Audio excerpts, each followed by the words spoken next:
جو اہل حدیث ہے، جو آپ کا سلفی ہے، وہ اس میں یہ مزار وزار پیر مرید کسی میں بلیو نہیں کرتا. وہ کہتا ہے صرف آپ اور اللہ، آپ کے بیچ میں کوئی انٹرفیرنس نہیں، کچھ نہیں. وہ جیسا لکھا گیا ہے کتاب کے اندر، کوئی انٹرپریٹ نہیں کرے گا کتاب کو. جیسا کتاب کے اندر لکھا گیا اس کو لٹرل فالو کرتے ہیں. اس کو مطلب کتاب اس پر لکھا ہے کہ اس آدمی کے اوپر تھوکنا ہے تو آپ کو تھوکنا ہے. پروفیٹ، وہ ان کے جو سلافی ایک ورڈ یوز کرتے ہیں، تو سلاف السلاف، جو پروفیٹ محمد کے ساتھ کے جو لوگ تھے نا، صحابہ لوگ جو تھے، وہ لوگ جس طرح کا زندگی بسر کرتے تھے، جو کام وہ کرتے تھے، وہ لوگ سلفی، وہابی اور اہل حدیث. سنیوں میں ایک سموہ ایسا بھی ہے جو کسی ایک خاص امام کے انوسرن کی بات نہیں مانتا. ان کا کہنا ہے کہ شریعت کو سمجھنے اور اس کا صحیح ڈھنگ سے پالن کرنے کے لیے سیدھے قرآن اور حدیث یعنی پیغمبر محمد کے کہے ہوئے شبد کا ادھین کرنا چاہیے. اسی سمدائے کو سلفی اور اہل حدیث اور وہابی آدی کے نام سے جانا جاتا ہے. یہ سمپردائے 4 اماموں کے گیان، ان کے شودھ ادھین اور ان کے ساہتیہ کی قدر کرتا ہے.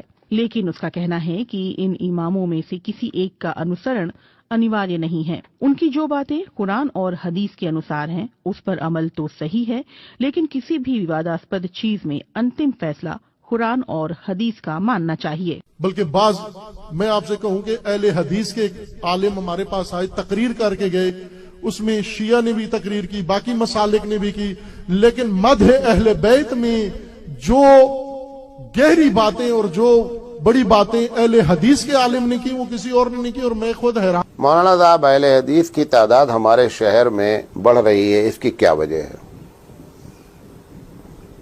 اس کی پہلی وجہ یہ ہے کہ ہم بے دلیل بات کرتے ہیں، وہ دلیل کے ساتھ بات کرتے ہیں. پہلی وجہ.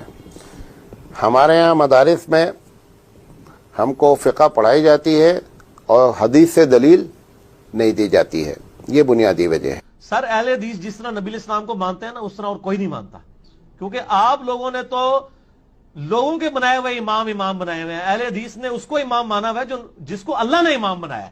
ما ضل صاحبکم وما غوی. اہل حدیث کی آپ کے بزرگوں سے کوئی دشمنی نہیں ہے. وہ جو کچھ کہتے ہیں نبی اسلام کی محبت میں کہتے ہیں. آپ ذرا ان کے قریب ہوں، آپ کو پتہ چلے گا کہ اہل حدیث نے نبی اسلام کو صحیح مانا ہے. باقی تو صرف نام کے ہی مان رہے ہیں. ٹھیک. اس دور میں کتاب و سنت کا اور قرآن و حدیث کا سچا محافظ اگر کوئی ہے تو اے اہل حدیثوں وہ تم ہو. کعبے کے رب کی قسم، کتاب و سنت کے سچے علمبردار اگر کوئی ہے تو وہ تم ہو. نبی اکرم کی دعوت کے سچے محافظ اگر کوئی ہو تو تم ہو. اللہ کی کتاب کو، شریعت